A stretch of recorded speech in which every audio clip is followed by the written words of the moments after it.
I was wrong about God. I was wrong about the Bible. I was arrogant about it. I'm putting God at the center of my life. I'm not going to be afraid to share that testimony with people anymore. And this inner call to speak and preach the word is too strong, and I can't deny it anymore. And that's what God is calling me to do. When we come forward and we reclaim our love for our Creator and we reclaim our heart to Christ, the world will scorn us. That's the external suffering. The internal peace, though, the love, the passion, the fire, the freedom that we have, that can never be taken from us. What's up, y'all? Welcome back to another episode of Order Within. I'm your host, Brandon Ward. It's been a few months since I've last published an episode, and I just want to give a shout out to the people that are hanging in there with me. If you're back, if you've been waiting for episodes, I really appreciate it. If you're new, welcome. I've been doing a lot of reflecting, a lot of praying, a lot of meditating over the last few months. God has been communicating with me, and that's what's changed. Ultimately, I've always had a relationship with our Creator, even when I had hard points in my life. I've talked about it before on this channel, but I haven't been as open about it. I've been passive about it. I've been embarrassed, ashamed, many things to admit that I believe in God, to admit that I have a relationship with our Creator. And something happened, though, in the last few months. I've just kept having this strong urge, an inner push to read the Bible. I've never read the Bible from start to finish. I've read some passages, but very little. I was very arrogant about those things, about the book, about what was in there, and I thought I knew better. I thought I was better than that. And so, but God's changing my heart, and that's what this change and shift is about, is going to focus heavily on spiritual, God-centered content. I'm putting God at the center of my life. I'm not going to be afraid to share that testimony with people anymore. And reading the Bible has only empowered me to do that, because I realize where we are today, the world that we're living in, is a result of a fallen world. And the suffering that we've faced in this world as faith-oriented people, as God-centered people, is not new. It's been happening since the beginning of time. And when you realize that we still haven't learned the very basics of Genesis, the story of creation, the fall of Adam and Eve, there's so much wisdom in this book. I now understand why there's so much misinformation about it, so much incorrect things about the Bible, about religion. It's because it changes us. When we come to that book with an open heart and we actually read it and we go through that work ourselves, it changes us. I didn't anticipate that, and that's why I'm here. I'm absolutely on fire for our Creator, and I'm being called to preach and share the gospel and the Holy Spirit that lives within me, and that's what I'm going to do. My wife started reading the Bible. She was an atheist and has since completely changed her worldview. It's been wild watching her grow. And I'm the type of person that just allows things to happen. I share my perspective on things, and I back off. It's been incredible watching her evolution. And so we're going to do episodes in the future together. I'm going to bring her on the show soon to do an interview with her and to share her testimony and to share her journey to Christ and to God. And that's where the channel is going to focus around those concepts. I just want to share that because ultimately it's going to change the nature of this channel. So if that's not of interest to you, that's totally fine. I appreciate your dedication, your listening. This inner call to speak and preach the word is too strong, and I can't deny it anymore. And that's what God is calling me to do. Everything that I've done up to this point has failed because I've been so focused on the material world. And so many of us have been captured by this material world. But reading the Bible has made me see this is a continuation of what's been happening since the beginning of time. So many people before us have gone through the same types of things. And I'm going to talk more specifically about Scripture and things that I'm learning in the Bible as we move forward. Today, I'm going to talk about a few things. First of all, I was wrong about a lot. I was wrong about God. I was wrong about the Bible. I was arrogant about it. I had preconceived notions about what was in the book, about religion. I use this term a lot. I'm spiritual, not religious. I realized how wrong I was about that. Arrogant, thought I knew best. But reading these stories and connecting with the characters in these stories, you realize the rich tradition that lives within that book. I think I'm in the fourth book. I've set out a task to read the Bible in a year. I'm doing a little bit of chapters every day. I've got an app that's helping me guide through that. I'm doing it chronologically from the beginning to the end. So I'm still in the Old Testament. I've read Genesis. Exodus, Leviticus, and I'm in Numbers right now. And it's been amazing. Not all of it. Not all of it. I'm not saying I believe everything in there, and I think that's what's what you realize is the lies that we've been told and the arguments that people make about religion and about the Bible, and they're just flat out wrong. Unless there's going to be another point in there where I get to where it says certain things that I've heard repeated over my life, like the fact that the earth is 6,000 years old. I haven't seen anything like that so far, and it's weird to me that it wouldn't be in Genesis, which is the story of creation. The only aspect of time is the 6 days that our Creator took to make the earth and the world. So I've learned that there's so much nonsense about the Bible and about God in our world, and that's intentional. And then you look at Moses and Abraham and Noah and all these incredible characters that have carried on their belief and faith in God and had to do tremendous things at the time that God was calling them to do, even though they were uncomfortable, even though they were imperfect, even though they were whining about it. They were griping to God about what he was calling them to do. They were able to do it because of our Creator. And I'm not sugarcoating that anymore. I've danced around that concept because I was so afraid of offending people or being considered weird or whatever. I'm not doing it anymore because I realize I'm not alone. This is a thread that's ran through humanity since the beginning of time, and we're in the world to bring the light of Christ to the world and to illuminate those that are in suffering, that are in struggling, that are enslaved. It's no different than Moses. Moses was asked and called to free the people from the Egyptians, from the rulers, from the pharaohs. We're in the same situation. We are enslaved, but mentally, financially, we're debt slaves, we're financial slaves, we're mental slaves. Our culture, broken. It's broken. It's unbelievably corrupt. And the ideologies that are being shoved down our throat by government bureaucracies and universities and elites, they're the modern pharaohs. I know why the world doesn't want us reading this book. Most of us get the book through others, and that's the problem, is disconnects us from that direct line that this book does to us when we read it. It changes us, and it shows us the world. I see the world differently now than I ever have, and that is not an accident. It transforms us, and you realize, wow, we are not alone. This isn't even new. In fact, it's just a continuation of what's been going on with humanity since the beginning of time, and it needs to change because there's so much wisdom in these stories. When we look at these stories and we see ourselves in these characters, there's terrible things that happen in the book, right? Murder, rape, incest, horrible things. But that's not God advocating for that. That's one of the pieces of misinformation that people talk about. The God of the Old Testament is a fear-driven God. But we have to understand that that is the people at that time doing their best to understand their relationship to a creator. They were very animal, fear-driven. These are the early civilizations. We're talking about thousands and thousands of years ago. From what we know about recorded history and when humans started to show up on the planet, they were fear-driven. So this is their interpretation, their understanding of their relationship to the world and God. It doesn't mean that it's all bunk, but we have to factor that in. But God's not advocating for rape, for incest, for murder. He's deploring us against those things. He's telling people not to do those things. He's telling them the pain and suffering that it brings. Not because we're going to burn in hell eternally, but because it creates suffering in our lives. Sin is not something to be ashamed of. It's a warning call. Shame is a good thing because it helps us to learn and correct our behaviors. But the world that we live in tells us that having any kind of shame or discretion or self-discipline is negative. It's bad. That's wrong. Who are you to tell people what they can and can't do? That's not what it's about. You can do whatever you want. We have free will. That's the point. We have a choice. God gives us the ability to choose the way we live our life. We can be degenerates, but we're not without consequences. That's the difference. We have freedom, and there are consequences from that freedom. And so when we live sinful lives, there are negative consequences that come from that. And look at the world. Look at the way we live. Look at the way we treat each other. Is it wrong to say that we're living in a sinful world, that we're living sinfully? Does that offend you? I know it used to offend me, but I was wrong.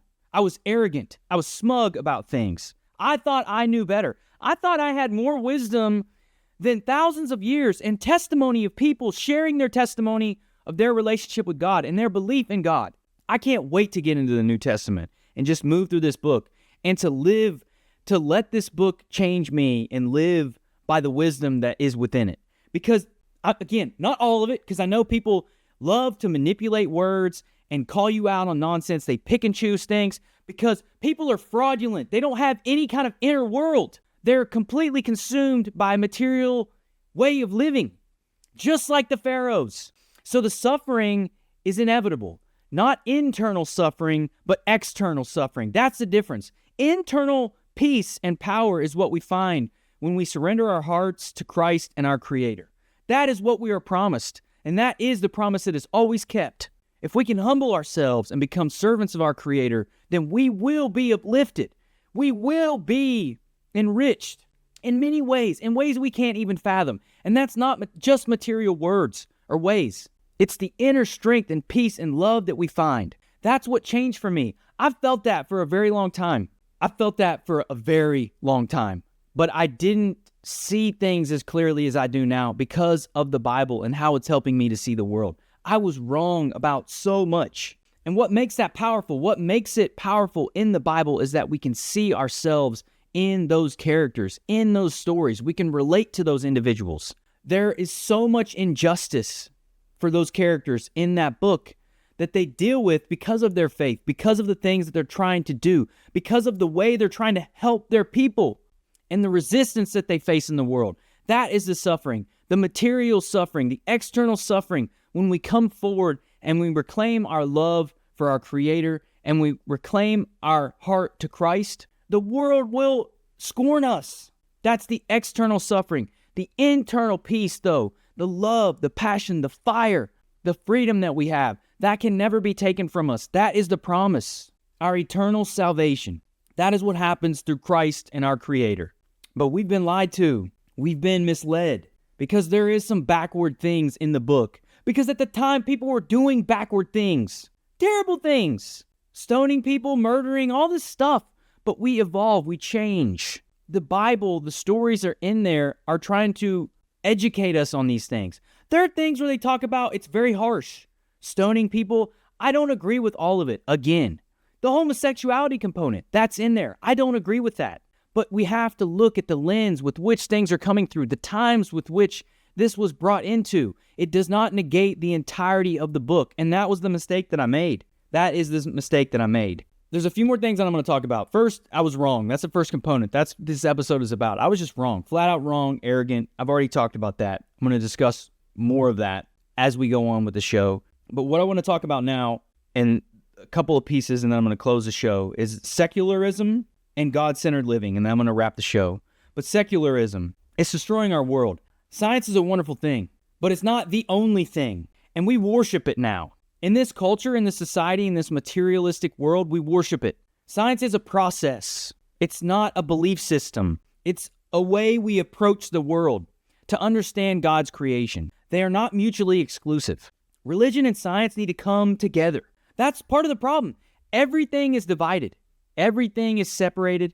Everything is put off into its compartments. That's part of the problem. But secularism without God is destroying our world. It breeds a purely materialistic worldview, and that is devastating for spiritual creatures. Genesis tells us of our spiritual nature. We were created in the image of our God, of our Creator. Our consciousness, we are like Him in our mind, the way we live, the way we create, the ability to choose. And when we ate the apple, and I say we because that's another thing, dudes love to blame Eve for the fall because she ate the apple. But what they don't tell you, and most likely because they haven't read it themselves, is that Adam was with her in the garden. He was there when she was seduced by the serpent. And when God calls for them in the garden, they hide because they're feeling shame now, because they bit from the tree of knowledge. They're aware of good and evil. They're aware of their nakedness.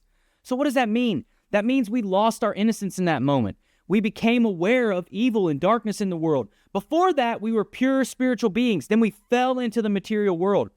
Adam was with Eve in the garden, He was there. He allowed it to happen. He didn't step in and stop the situation. He didn't say, hey, wait, hold up, man. You're telling us some things that goes against what our Creator told us. You're misleading us. You're trying to tell us that there is more power, that we can become like God and promise material and wealth in the world, knowledge in the world. No, he didn't do that. He didn't say anything. He sat there and then he ate it too. And then when God came looking for them, they're shamed, and God calls out to them, he knows something's up. He's like, wait, whoa, what happened? Who ate from the tree of knowledge? What happened? And then Adam, this is the beauty of it. He doesn't just blame Eve, he blames God. Because, well, you created her. You gave me the companion, so it's your fault. And it's her fault. She did it. So God punishes Adam the most because he didn't lead like he was made to. He didn't stand up in strength and courage and do the right thing. And he didn't take any responsibility. So I'm tired of that. That's another piece of misinformation that's often shared, is blaming women for that. We fell together and we broke our innocence. And now we're aware of good and evil. And that's the world that we're facing. And that's why we're struggling, because we are spiritual beings in our nature and we're trapped in a material world. But it doesn't have to be that way. And that's why this story and the path that we're on is incredible. And I'm so grateful. And I don't want people to be afraid about this, because that's not what this is. But we need to learn these lessons. We have not learned these lessons. We have not learned these lessons at all. Because secularism without God, living in a purely secular world, is we're only animals. And it's denying our spiritual nature. We are spiritual beings first, living in a material world. We have came into the material world. It's not the other way. We have to know that. So secularism, science, without religion is broken. And that's what we have. We have a purely soulless, materialistic, financially driven world. People worship money and status. That's our God in this culture. And that's why we're suffering. Is it any wonder that people are depressed and lonely and isolated? And I'm thankful that God led me to the things that I learned, the things that I've shared on this channel, the inner bonding process, the pillars of self-esteem, the growth mindset. All of these things have been incredibly helpful. And without them, I wouldn't be where I was. But God led me to those things. We can help one another. We can heal, but only through our Creator. I didn't do that on my own. And the Spirit moves through all of us. And people in the world are moved and used by God in ways that they don't even realize. Just like the Pharaoh, again. The Pharaoh in Moses, in the story of Exodus, his heart is hardened. He's cruel. He's calloused. He doesn't care about the Israelites. They're slaves. Who cares about them? But God uses him to exemplify his power. It's the same thing happening now. The evil and darkness that's happening in the world, God uses that to show us, to educate us. People make those choices because we aren't learning. We've forgotten who we are. And until we realize who we are and we learn these lessons, it's only going to get worse. It's not punishment. It's consequence. That's the difference, man. Our Creator loves us. But if you know a stove is hot and you have a child and you tell the child that it's hot and the child still touches it, burning it is a consequence. It's not a punishment. It's a consequence of that. That's the same way for us. We took from the tree of knowledge. So now we have to deal and live with that burden. And God is allowing us to do that. Another aspect that is dangerous about secularism is that we seek to become like God. We remove God from our society so that we can become God. That's the difference as well. And people think they're gods. They think they can't do wrong. They think they're experts about everything. That's another thing. The labels, the educations, the degrees, the acronyms. That's not wisdom, man. It's knowledge. There's a difference. And we've got all kinds of knowledge, but we don't have any wisdom. It's because we don't have God at the center of our life. Materialism and science without God is chaos. And we become self-centered, arrogant pricks. And that's what we are. We don't care about each other. We're callous. I'm not saying everyone, because there are great people out there. There are God-loving people out there. And that's why hopeful and oriented towards faith to know that this is going to change. But it doesn't change until we wake up and we start living with courage and stop hiding and cowering in fear because we're afraid of offending people. Dude, this world is offensive. It's a disgrace. We should be offended. People and their stupid, weak ideologies. Like, How many people I've tiptoed around in my life as an adult because of their fragile worldviews and saying something could offend them? Like, as an example, based on who I vote for? I'm done, dude. I'm done. I'm done with that. No more, man. No more. And that's what we have to stop, because it's a callous and cold world.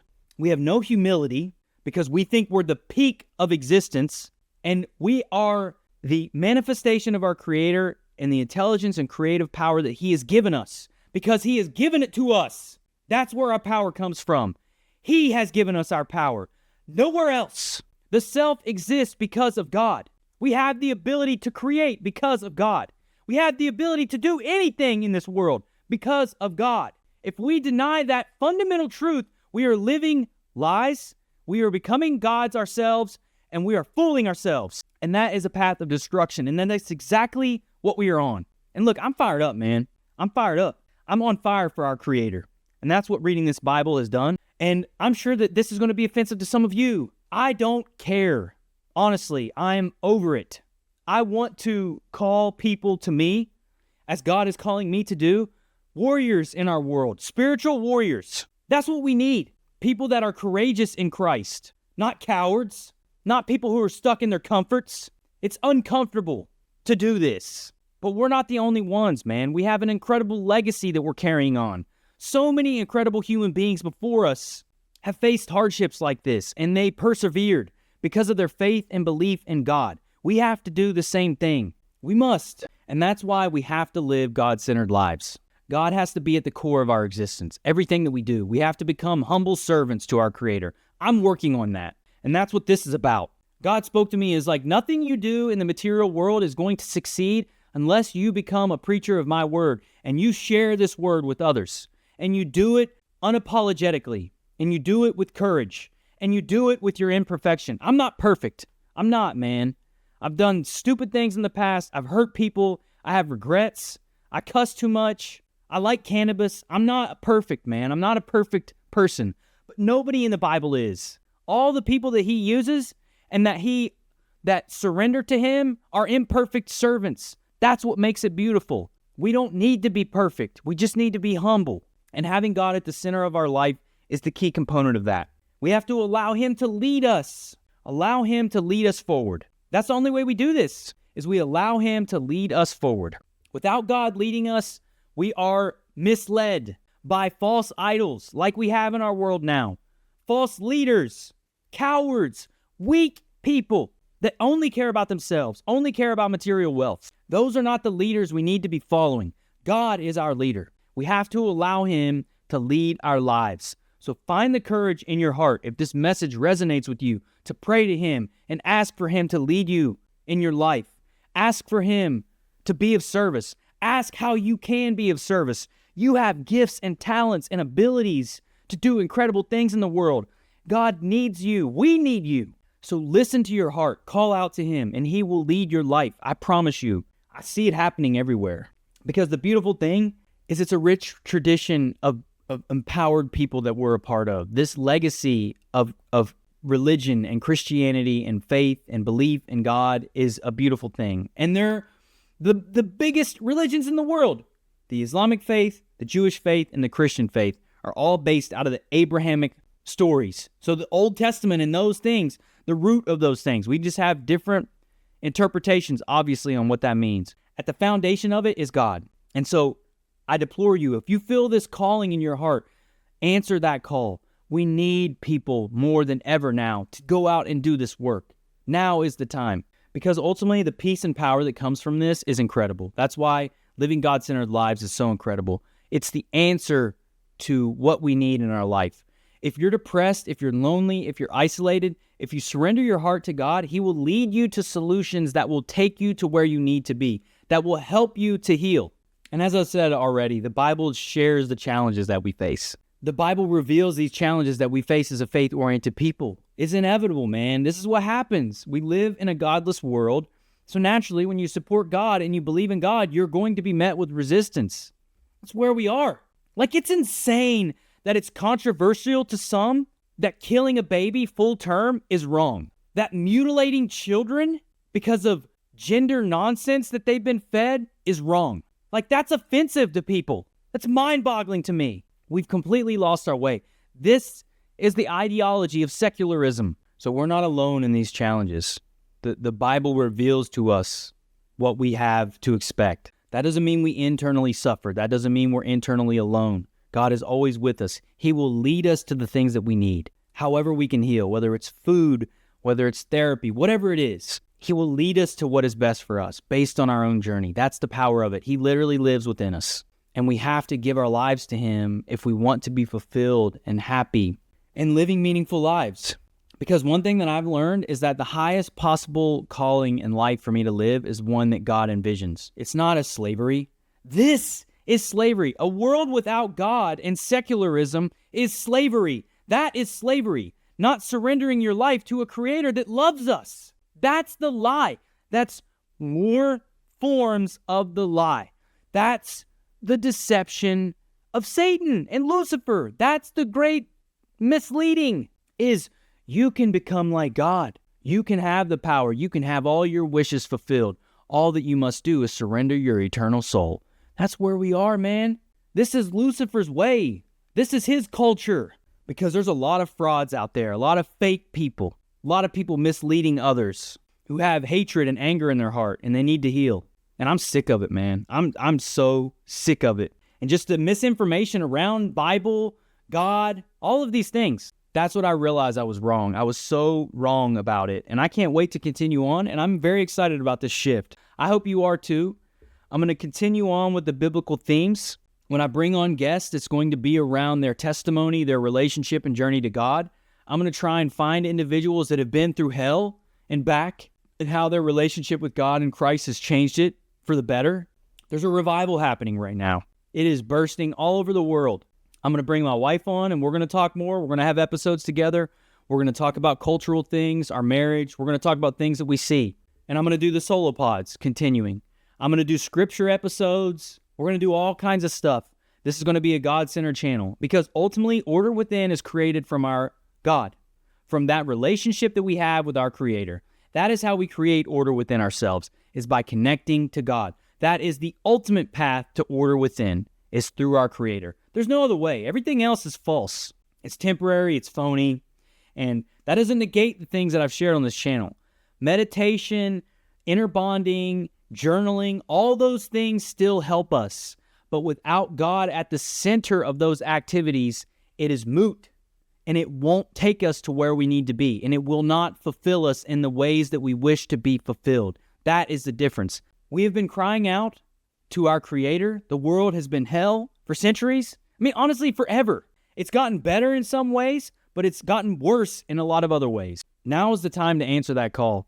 And that's why we're here. That's why you're here. That's why I'm here. That's why more like us are here. God is sending His army of loving, light-oriented beings who are ruthless with their pursuit in truth and love and compassion. So I'm going to be talking a lot about this stuff, looking at cultural issues through the lens of God, finding peace in our world through God, and that's the path that we're going to be moving forward. So I really appreciate y'all's patience. And for those that have stuck around, I know it's been a while, but it feels good to be back. God is sharing an incredible vision with me that I'm excited to bring to life. Media and content creation has always been something I felt connected to. I just didn't realize that the key piece was going to be putting God at the center of it. And that's what I'm doing. And that's what we're doing moving forward. So for those of you that stuck around this whole time, I really hope you decide to stay and that you go on this journey with me together. I'm going to humbly share what I'm learning and the mistakes that I've made. I'm going to do my best to be honest and truthful and transparent about everything, because I believe that that's what God intends for us to operate from. And I'm going to do my best to model that. Ultimately, Christ is our model. He is the leader. He is the King of all kings. And so He has set the way for us already. He gave His life so that we can have salvation. So I'm going to do my best to honor that. We are not alone. We are not alone. This is a rich tradition of individuals, of faith-loving, God-loving people that have given their lives to share this message. It used to be outlawed. We couldn't even read the book. We have taken that for granted. I've taken that for granted, and no longer am I taking that for granted. So I hope you'll stick with me on this journey. We got a lot of work to do in the world, but God is with us. God is with us. He is always with us, and we will be all right. So with that being said, God bless y'all, and until next time.